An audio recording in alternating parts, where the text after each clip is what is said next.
Okay, blina gair díomh agus tásúla go bhfuil sibh go maith.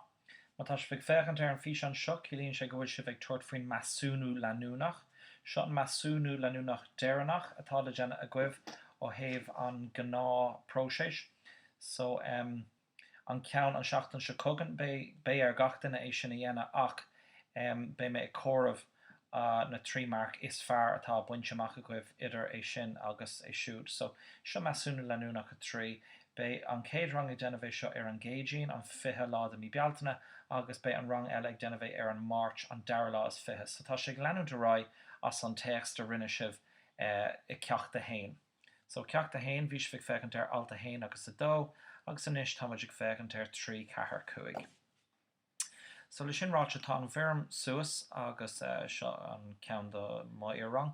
So an céad ceisna sin an bhecinn tú an text. Sin just tuisc raibh mé géirí an text a chur isteach ar agla nach raibh an OneNote ag obair nó nach raibh sé teacht suas ar an OneNote. So ní gáid fiú é sin a ragart ní léon réalta ar, but is féidirm nó ní féidirm. Fiú má cliccan tú ar ní féidirlam ní den sé an difriocht because caithí tú na ceisna a ragart. Tá an cóp an sin, tá an cóp ar an OneNote agus béis bh an fecant ar seo má brún sibh ar pause ar an fís an YouTube seo, so tá an text ar fád a 3 bailí bhréanas. So an céad ceann now alta 3. Cad a fála míon muid faoin Colleen Brúnhilde. So tá cúpla sonraí faoi Brúnhilde an sin, tá ar leid 3 sonra ag taslhaim, gá marc an ceann. Conas a chuidig an múnseir leis an grád a Measú. So tá Albert bháin ag taslhaim, but tá 3 sonra san Albert, so 3 ochar focail agus feici sibh na ochar focail sin ar táid ag fecant ar. So tá mé géirí sonraí an sin, ní just focail nó go, tá mé géirí mion sonraí an sin. Céim fá ar bhain an scéalaí taitneamh an leabhar. So a rís tá Albert ag tastal, but tá ochar focail ann. So buin sé taitneamh tuisc agus caiith tú míniú dom an fá. So má tá tú gear leis an freigra sin, ní bhíhí tú na sé mar gomlan. Agus céim tábhar a bhí ar an aiste, so sin just an tidal nó an téma a bhí ann. Agus an sin tá ceirh ceist an sin. So céim focail a cilíonn an rud céine le. So tá an focail Germánis an sin agus caithí tú an synonym ceart á ranú. So cad is brí le bhailt agus cad as na focail sin a cilíonn an rud céine. So it's an rud céine le heimfeat interesse und bhar. So tá an siad san suas sa text idir alta hain agus alta cuaig. So bé deacrachtaí ama a gcuibh. Tá mar rud é nach cearna sibh ceacht a hain in dhé, ach so bé ormh na focail sin ile a eáil suas, dá mar rud ag gur tháinig siad suas in dhé, ach daine a bhí ag déanamh an ceacht seo, na ceachtainna seo go leanúnach, bé sé éasca mar tá sin deanta a gcuin in dhé. Okay, so le sin is féidir an dul isteach leis an text. So inzwischen lernte einige Kinder in der Stadt kennen.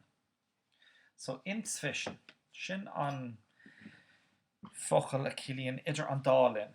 So inzwischen, so idir an dálinn. Lernte now kennen lernen sin, sin, is bríthar ilscartha é sin, nó inscartha me leisceil, kennen lernen, so it's sin aithne a chur So idir an dálinn chur sé aithne cúpla einige páiste sa cathair. Die oft auf dem großen Hof spielten. So rinnemer oft in je sin gomininic a bhí ag immert, so dimmer siad, T-E-N sin an aimsir caite, auf dem großen Hof. Now Hof, sin an close, agus close atá clúdathe le dín. So it's áit mór oscailte atá clúdathe le dín, ein Hof. So sin cosúla an Bahnhof. So cilíonn se sin gur áit mór atá clúdathe le dín ach tá sé oscailte agus caithfidh na trains teacht agus imach, so níl sé dúnta. So chur sé aithne na páistí eile sa cathair a bhí I go nó ag immert minic golóir sa close ach just an scoil is go bhfuil sé clúdathe tá dín möchte ein Mädchen mit langen Zipfern und großen braunen Augen. So hatten Colleen le Zapfen lange. So Zapfen sin trilshan. So trilshan fada agus Sula mór don. So großen braunen Augen. Zule Mordon. Sie hieß Brunhilde. So sin ein catcha heißen. So Brunhilde an wie urhi. Ihr Vater war der Hausmeister. So Hausmeister sin Maastricht Master an T. Ní déine se sin Kiel, ach ma ahrí muis go feili. So bhí sé an feili des meathouses. Now, meathouses, meaten sin cias agus house sin chak cias. So sin an bloc orasan. So cílíonn se sin gur bloc orasan a bhí cias é. So cílíonn se sin nach raibh ein orasan privádach ann. Bhí gach duine ann ag íoc cias as, so is leis an chun de cóirla nó áit mar sin é.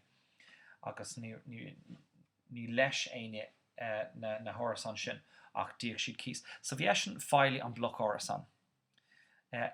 Spielte sehr gern mit ihr. Hatten an immert leihi leis an scéili.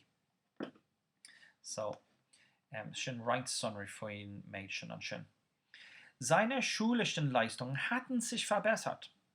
So, dairig a rinnemar schulischen Leistungen hanna féin.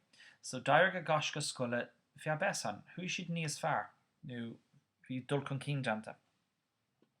Weil sein Lehren versuchte, Toschker hui an Muncher in a Lurg, sein Interesse an der Literatur zu wecken.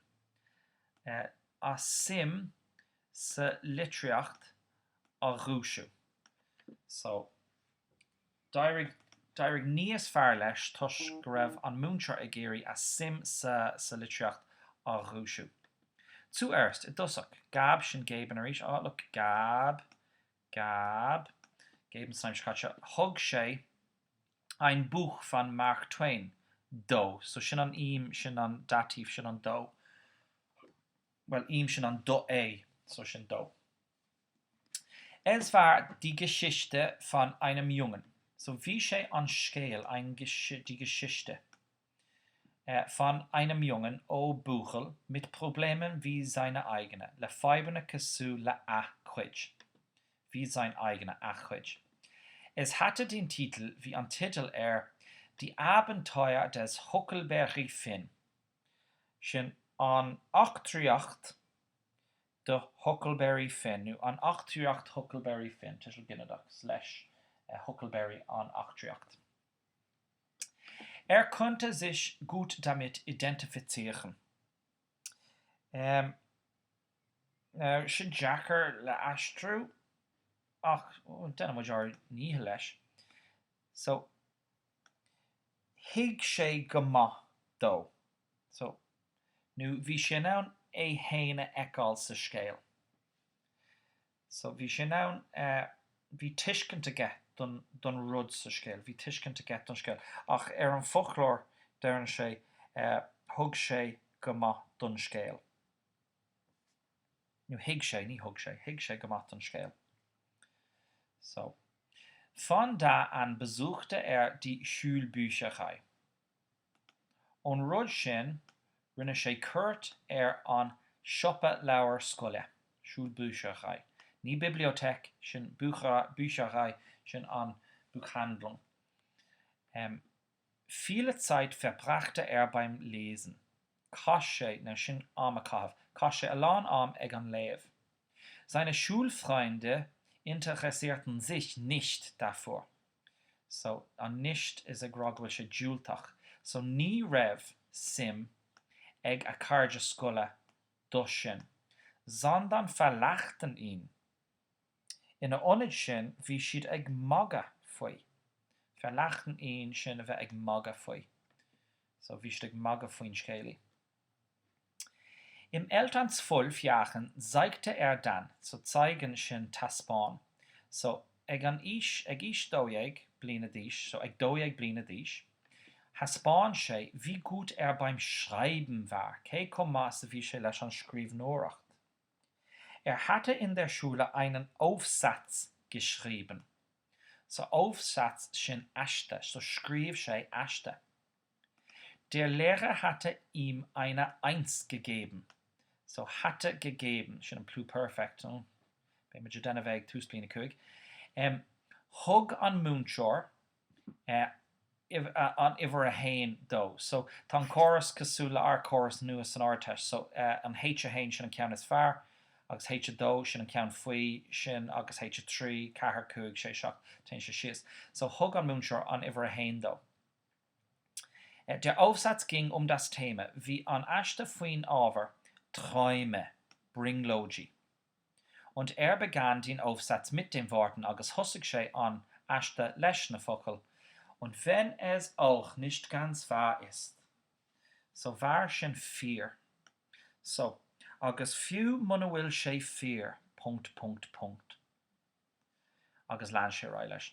So sin an scéal atá le léamh, tá na ceistena an sin, agus dénig I bhforníthe leis mar tá seachas mar cuid an Measúnú Leanúnach, agus tásúla gom gur muoinn sibh sultas an cuid eile den seacht an gan Gearmánis. Tás go méid sibh séirithe ó Idircíreán agus ar rang Gearmáise ar líne.